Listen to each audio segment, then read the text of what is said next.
You ask Tiger to solve. This deals with linear equations with one unknown.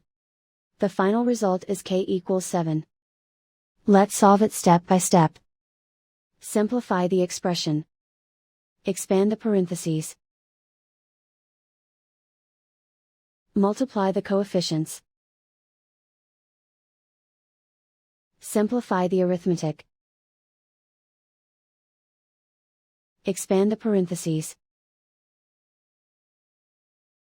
Multiply the coefficients. Simplify the arithmetic. Group all k terms on the left side of the equation. Subtract 20k from both sides.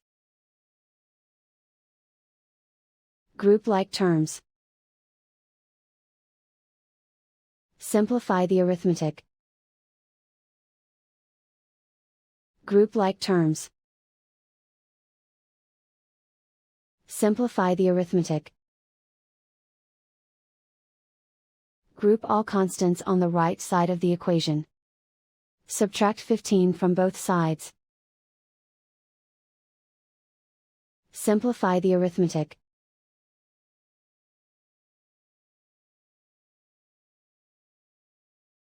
Isolate the k. Divide both sides by -5. Cancel out the negatives. Simplify the fraction. Cancel out the negatives. Find the greatest common factor of the numerator and denominator. Factor out and cancel the greatest common factor. And so the final result is k equals 7.